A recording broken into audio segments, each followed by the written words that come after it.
গল্প কবিতা পাঠে সকলকে স্বাগত জানিয়ে শুরু করছি আজকের পাঠ। নেতাজি সুভাষচন্দ্র বসুর পত্রাবলীর দেশবন্ধু চিত্তরঞ্জন দাসকে লিখিত একটি পত্র। দ্য ইউনিয়ন সোসাইটি, কেমব্রিজ, 16 ফেব্রুয়ারি 1921। প্রণাম, পুরস্বর, নিবেদন। আপনি আমাকে বোধহয় চিনেন না, কিন্তু আমার পরিচয় দিলে বোধহয় চিনিতে পারিবেন।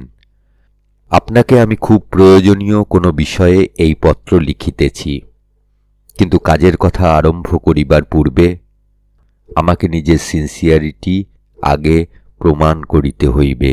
সেই জন্য প্রথমে নিজের পরিচয় দিতেছি। আমার পিতা শ্রী জানকীনাথ বসু কটকে ওকালতি করেন এবং কয়েক বছর পূর্বে সেখানকার গভর্নমেন্ট প্লিডার ছিলেন। আমার একজন দাদা শ্রী শরৎচন্দ্র বসু কলিকাতা হাইকোর্টের ব্যারিস্টার। আপনি আমার পিতাকে চিনিলেও চিনিতে পারেন এবং আমার দাদাকে নিশ্চয়ই চেনেন। 5 বছর পূর্বে আমি কলিকাতায় প্রেসিডেন্সি কলেজে পড়িতাম। 1916 সালের গোলমালের সময়ে আমি বিশ্ববিদ্যালয় থেকে এক্সপেলড হই। 2 বছর নষ্ট হইবার পর আমি কলেজে পড়িবার অনুমতি পাই। তারপর 1919 সালে আমি বিএ পাশ করি এবং অনার্সের প্রথম শ্রেণীতে স্থান পাই। 1919 সালের অক্টোবর মাসে এখানে আসিয়াছি। 1920 সালের আগস্ট মাসে আমি সিভিল সার্ভিস পরীক্ষা পাশ করি এবং চতুর্থ স্থান অধিকার করি। এই বছর জুন মাসে আমি মোরাল সায়েন্স ট্রাইপস পরীক্ষা দিব। সেই মাসে আমি এখানকার বিএ ডিগ্রি পাইব। এখন কাজের কথা বলি। সরকারি চাকুরি করিবার আমার মোটেই ইচ্ছা নাই। আমি বাড়িতে লিখিয়াছি বাবাকে এবং দাদাকে যে আমি চাকুরি ছাড়িয়া দিতে চাই। আমি এখনো উত্তর পাই নাই। তাঁদের অনুমতি পাইতে হইলে আমাকে দেখাইতে হইবে আমি চাকুরি ছাড়িবার পর কি ট্যাঞ্জিবল কাজ করিতে চাই। আমি অবশ্য জানি যে চাকুরি ছাড়িয়া আমি যদি কোমর বাঁধিয়া দেশের কাজে অবতীর্ণ হই, তাহা হইলে করিবার আমার অনেক আছে, যথা জাতীয় কলেজে শিক্ষকতা, পুস্তক ও খবর কাগজ প্রণয়ন ও প্রকাশ, গ্রাম্য সমিতি স্থাপন, জনসাধারণের মধ্যে শিক্ষা বিস্তার ইত্যাদি। কিন্তু আমি যদি এখন বাড়িতে দেখাইতে পারি আমি কি ট্যাঞ্জিবল কাজ করিতে ইচ্ছা করি, তাহা হইলে বোধহয় চাকুরি ছাড়া সম্বন্ধে অনুমতি সহজে পাইব। আমি যদি তাহাদের অনুমতি লইয়া চাকুরি ছাড়িতে পারি, তাহা হইলে বিনা অনুমতিতে কোনো কাজ করিবার আবশ্যকতা নাই। দেশের অবস্থা সম্বন্ধে আপনি সবচেয়ে ভালো জানেন। শুনিলাম আপনারা কলিকাতায় এবং ঢাকায় জাতীয় কলেজ প্রতিষ্ঠা করিয়াছেন এবং ইংরাজি ও বাংলায় স্বরাজ পত্রিকা বাহির করিতে চান। আমি আরও শুনিলাম বাংলাদেশের নানা স্থানে গ্রাম্য সমিতি প্রভৃতিও স্থাপন করা হইয়াছে। আমি জানিতে ইচ্ছা করি আপনারা আমাকে এই স্বদেশ সেবার যজ্ঞে কি কাজ দিতে পারেন। আমার বিদ্যা বুদ্ধি কিছু নাই, কিন্তু আমার বিশ্বাস যে যৌবনোচিত উৎসাহ আমার আছে। আমি অবিবাহিত। লেখাপড়ার মধ্যে আমি ফিলোজফিটা একটু পড়েছি, কারণ কলিকাতায় আমার ওই বিষয়ে অনার্স ছিল এবং এখানেও আমি ওই বিষয়ে ট্রাইপস পড়িতেছি। সিভিল সার্ভিস পরীক্ষার কৃপায় সর্বাঙ্গীন শিক্ষা খানিকটা হইয়াছে, যেমন economic, political science, English and European history, English law, Sanskrit, geography ইত্যাদি। আমি বিশ্বাস করি যে আমি যদি নিজে এই কাজে নামিতে পারি, তাহা হইলে আমি এখানকার 2-1 বাঙালি বন্ধুকে এই কাজে টানিতে পারিব। কিন্তু আমি নিজে যতক্ষণ এই কাজে না নামিতেছি ততক্ষণ কাহাকেও টানিতে পারিতেছি না। এখন আমাদের দেশে কোন কোন বিষয়ে কাজ আরম্ভ করিবার সুবিধা আছে তাহা এখান থেকে বুঝিতে পারিতেছি না। তবে আমার মনে হইতেছে যে দেশে ফিরিলে আমি কলেজে অধ্যাপনা এবং পত্রিকায় লেখা এই 2 কাজে হাত দিতে পারিব।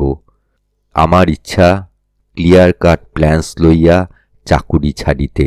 তাহা করিতে পারিলে চাকুরি ছাড়ার পর আমাকে চিন্তায় সময় ব্যয় করিতে হইবে না এবং চাকুরি ছাড়ার সঙ্গে সঙ্গে কর্মক্ষেত্রে নামিতে পারিব।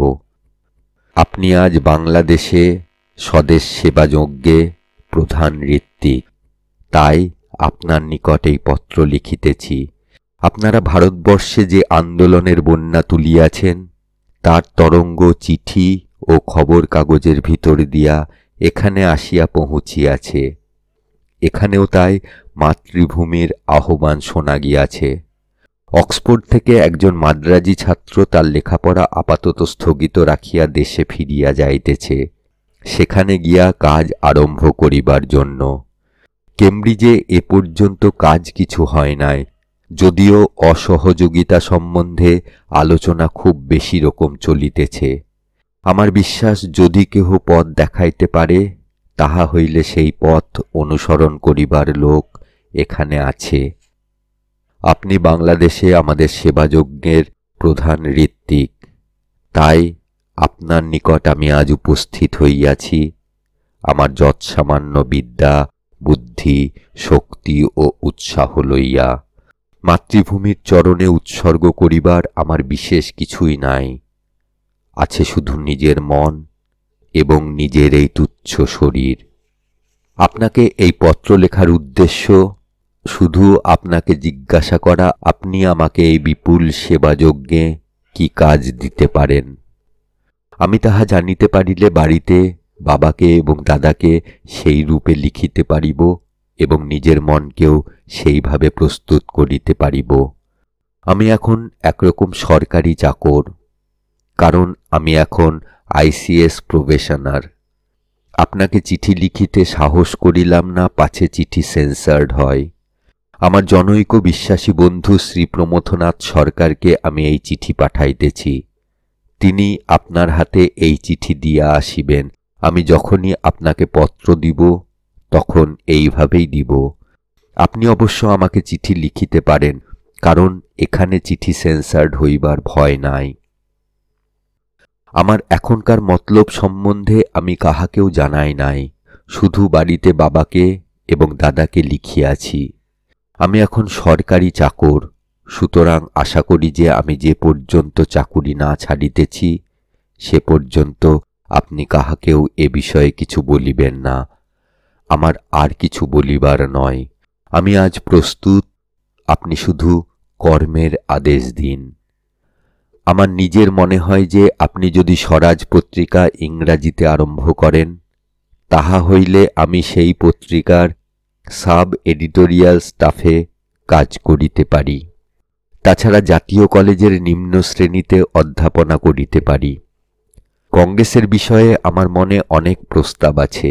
আমার মনে হয় যে কংগ্রেসের একটা স্থায়ী আড্ডা চাই, তার জন্য একটা বাড়ি করা চাই। সেখানে একদল রিসার্চ স্টুডেন্ট থাকিবেন, যাহারা আমাদের দেশের ভিন্ন ভিন্ন সমস্যা লইয়া গবেষণা করিবেন। আমি যতদূর জানি, ইন্ডিয়ান কারেন্সি অ্যান্ড এক্সচেঞ্জ সম্বন্ধে আমাদের কংগ্রেসের কোনো ডেফিনিট পলিসি নাই। তারপর নেটিভ স্টেটসদের প্রতি কংগ্রেসের কিরূপ অ্যাটিটিউড হওয়া উচিত, তাহা বোধহয় স্থির করা হয় নাই। Franchise for men and women সম্বন্ধে কংগ্রেসের কিরকম মত, তাহাও বোধহয় জানা নাই। তারপর ডিপ্রেসড ক্লাসেসদের লইয়া আমাদের কি করা উচিত, তাহাও বোধহয় কংগ্রেস ঠিক করে নাই। এই বিষয়ে, অর্থাৎ ডিপ্রেসড ক্লাসেস সম্বন্ধে কোনো কাজ না করার দরুন মাদ্রাজে আজ সব নন ব্রাহ্মীণরা প্রো গভর্নমেন্ট এবং অ্যান্টি ন্যাশনালিস্ট হইয়াছে। আমার নিজের মনে হয় কংগ্রেসের একটা পার্মানেন্ট স্টাফ রাখা দরকার। ইহারা এক একটা সমস্যা লইয়া গবেষণা করিবে, প্রত্যেকে নিজ নিজ বিষয়ে up to date facts and figures সংগ্রহ করিবে। এইসব ফ্যাক্টস অ্যান্ড ফিগার্স সংগৃহীত হইলে কংগ্রেস কমিটি প্রত্যেক বিষয়ে, প্রবলেমে একটা পলিসি ফর্মুলেট করিবে। আজ অনেক জাতীয় প্রবলেম সম্বন্ধে কংগ্রেসের কোনো ডেফিনিট পলিসি নাই। আমার সেই জন্য মনে হয় যে কংগ্রেসের একটা স্থায়ী বাড়ি চাই এবং স্থায়ী স্টাফ অফ রিসার্চ স্টুডেন্টস চাই। তাছাড়া কংগ্রেসের একটা ইন্টেলিজেন্স ডিপার্টমেন্ট খোলা দরকার।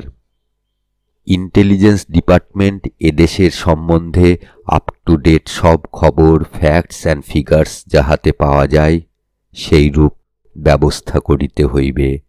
প্রোপাগান্ডা ডিপার্টমেন্ট থেকে প্রত্যেক প্রাদেশিক ভাষায় ছোট ছোট পুস্তক প্রকাশিত হইবে এবং জনসাধারণের মধ্যে বিনামূল্যে বিতরণ করা হইবে। এতদ্ব্যতীত জাতীয় জীবনের এক একটা সমস্যা লইয়া প্রোপাগান্ডা ডিপার্টমেন্ট থেকে এক একটি বই প্রকাশিত হইবে। সেই পুস্তকে কংগ্রেসের পলিসি বুঝানো হইবে এবং কি কি কারণের নিমিত্ত কংগ্রেসের এইরূপ পলিসি হইয়াছে তাহাও লেখা থাকিবে। আমি অনেক লিখিয়া ফেলিলাম। আপনার কাছে এই সব কথা পুরাতন, আমার কাছে খুব নতুন বলিয়া মনে হইতেছে বলিয়া আমি না লিখিয়া থাকিতে পারিলাম না। আমার মনে হইতেছে যে কংগ্রেস সংক্রান্ত বিপুল কাজ আমাদের সম্মুখে পড়িয়া আছে। আপনারা ইচ্ছা করিলে আমি এ বিষয়েও বোধহয় কিছু করিতে পারিব। আপনার মতের জন্য আমি অপেক্ষা করিতেছি। আপনি কি কি কাজে আমাকে নিযুক্ত করিতে পারিবেন তাহা জানিবার জন্য আমি ব্যগ্র আছি। যদি আপনাদের অভিপ্রায় থাকে কাহাকেও বিলাতে পাঠাইতে, জার্নালিজম শিখিতে, তাহা হইলে আমি সে কাজের ভার লইতে পারি। আমাকে যদি সে ভার দেন তাহা হইলে প্যাসেজ এবং আউটফিটের খরচ বাঁচিয়া যাইবে। অবশ্য এ কাজের ভার লইবার পূর্বে আমি চাকুরি ত্যাগ করিব। অবশ্য আমার থাকা ও খাওয়ার খরচ দিবেন, কারণ চাকুরি ছাড়ার পর বাড়ি থেকে টাকা লওয়া বোধহয় যুক্তিসঙ্গত হইবে না। আমার নিজের ইচ্ছা যে যদি চাকুরি ছাড়ি তাহা হইলে জুন মাসেই রওনা হইব। তবে প্রয়োজন হইলে আমি নিজের ইচ্ছা পরিত্যাগ করিতে প্রস্তুত আছি। আমার বহুভাষিতা ক্ষমা করিবেন। আশা করি যথাশীঘ্র উত্তর দিবেন, আমার প্রণাম নিবেন। আমার ঠিকানা ফিটজ উইলিয়াম হল, কেমব্রিজ। ইতি প্রণত শ্রী সুভাষচন্দ্র বসু।